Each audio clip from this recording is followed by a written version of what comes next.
আমরা চন্দ্রামের নেতাজি ক্লাব গত বছর থেকে রক্তদান শিবির শুরু করেছি। যদিও আমরা নেতাজি ক্লাব বাৎসরিক অনুষ্ঠান গঙ্গা পুজো 25তম বর্ষে পড়েছি এবছর। তো রজত জয়ন্তী বর্ষকে কেন্দ্র করে আমরা এবছর অনুষ্ঠানটা বাড়িয়ে প্রায় 5 বছর করেছি, 5 দিনের করেছি।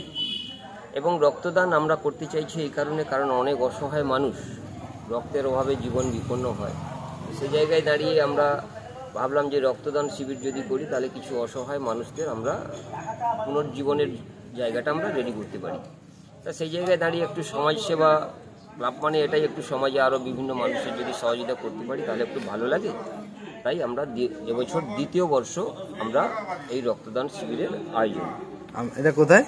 এটা চন্দ্রামের নেতাজি ক্লাব ধলোড়া অঞ্চলের অন্তর্গত আন্ডার শহীদ মাতঙ্গিরি। আপনি কি দায়িত্বে আছেন? আমি এই ক্লাবের সহ সম্পাদক।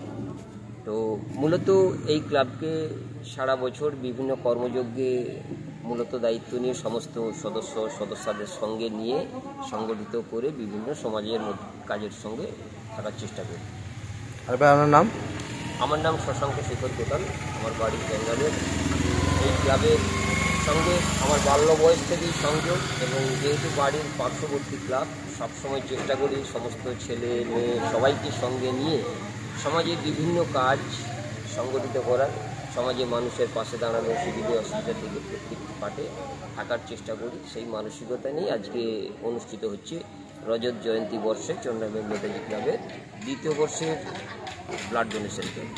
প্রায় 50 জনের মতো নারী পুরুষ আজকে রক্তদান করেছেন। তাদের ধন্যবাদ জানাই, তাদের কাছে কৃতজ্ঞতা স্বীকার করি। এবং যারা এটি আয়োজন করেছেন তারা হলেন চন্দ্রামের নেতাজি ক্লাব। এই চন্দ্রামের নেতাজি ক্লাব যে আজকে রক্তদান শিবির হচ্ছে তার মূল কারণ হলো আজকে আমাদের এখানে গঙ্গা দেবীর পুজো চলছে, 6 দিনের অনুষ্ঠান। তার মধ্যে আজকে 3য় দিন। এই রক্তদান শিবির এখনও চলছে আর অল্প সময় চলবে। আজকে রাতে যাত্রা অনুষ্ঠান আছে মানুষের আনন্দ উপভোগ করার জন্য। এখানে এসে দেখলাম যে বেশিরভাগ মহিলা আন্তরিকতার সঙ্গে এসে, তারা আগ্রহ হয়ে এসে আজকে রক্তদান করলেন, এবং একাধিক মহিলা প্রথমবার রক্তদান করলেন, যেটা আমার কাছে খুব ভালো লেগেছে। তো সমাজে শুধু ছেলেরাই নয়, মেয়েদেরকেও এগিয়ে আসতে হবে মানুষের পাশে দাঁড়ানোর জন্য। এই এলাকার মেয়েরা সেটি কিন্তু আজকে করিয়ে দেখিয়েছে। আশা রাখবো এটা 2য় বর্ষ স্বেচ্ছায় রক্তদান শিবির। প্রতি বছরই যেমন এখানে গঙ্গা মেলা দীর্ঘদিন চলছে, আমি আমার ছোটোবেলা থেকে দেখেছি এখানে গঙ্গা মেলা হয়, যেমন গঙ্গা মেলাও হবে, সাথে সাথে গঙ্গা পুজোও হবে, সাথে সাথে প্রত্যেক বছর রক্তদানের মতো আরও অন্যান্য সামাজিক কাজকর্ম চলবে, এই আশা অবশ্যই আমি রাখছি। আচ্ছা, কোন ব্লাড ব্যাংক ছিল আপনাদের? আমাদের যে তমলুক মেডিকেল কলেজ, সেই মেডিকেল কলেজ যে ব্লাড ব্যাংক এখানে গত বছর এসেছে নিয়েছিল, এবারেও তারা রক্ত গ্রহণ করলো। বলছি, রক্তদান করতে গিয়ে কীরকম সহযোগিতা পায় এই ক্লাব? এই শুধু এই ক্লাব না, এই এলাকার যত ক্লাব আছে তার বেশিরভাগ ক্লাব যখন অনুষ্ঠান করে, শুধু আমি আমাদের শহীদ মাতঙ্গিনী ব্লক না, আমাদের যে জেলা, সেই জেলা কিন্তু গর্বের সঙ্গে, আমাদের জেলায় প্রচুর পরিমাণে এই শীতকালীন অনুষ্ঠান হয়, এবং সেই অনুষ্ঠানের সঙ্গে সঙ্গে কিন্তু একটি রক্তদান শিবিরও থেকে থাকে। তার ফলে আপনি জেনে রাখুন, আমাদের পশ্চিমবাংলায় আমাদের রক্তদানে কিন্তু আমরা প্রথম। সাথে সাথে একটা দুঃখের খবর বলি আপনাকে, যেহেতু যে কোনো কারণে আমরা রক্তদানে প্রথম, কিন্তু একটা বিপদ হয়ে দাঁড়িয়েছে সমাজের কাছে, থ্যালাসেমিয়াতেও কিন্তু আমাদের জেলা প্রথম। কারণ আমরা এখনও পর্যন্ত সেইভাবে মানুষকে সচেতন করতে পারিনি, যেটা আমি আজকে আপনাদের মধ্যে করতে চাই। সেটা হলো, মানুষ যখন আমরা বিবাহ বন্ধনে আবদ্ধ হই, তখন যদি নারী পুরুষের আগে কী হতো, কুষ্টি বিচার হতো।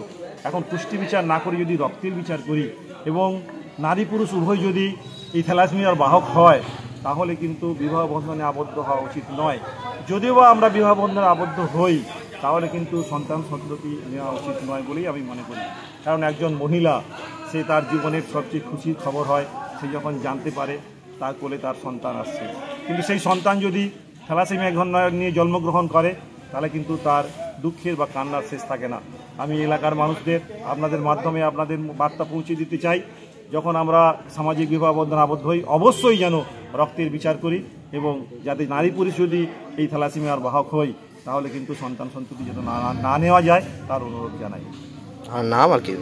আমার নাম সিদ্ধেশ্বর রায়, আমি এই ক্লাবের আমন্ত্রিত অতিথি। সাথে সাথে আমি এই এলাকায় ব্যবসা করি, আমাদের সম্পাদক। ব্রিকফিল্ডের সঙ্গে থাকি। শুধু যে ব্যবসা তা নয়, এই এলাকার মানুষ আমাকে প্রচণ্ড পরিমাণে ভালোবাসে, বিভিন্নভাবে সহযোগিতা করেন। আমিও চেষ্টা করি এই এলাকার মানুষের পাশে থাকার জন্য।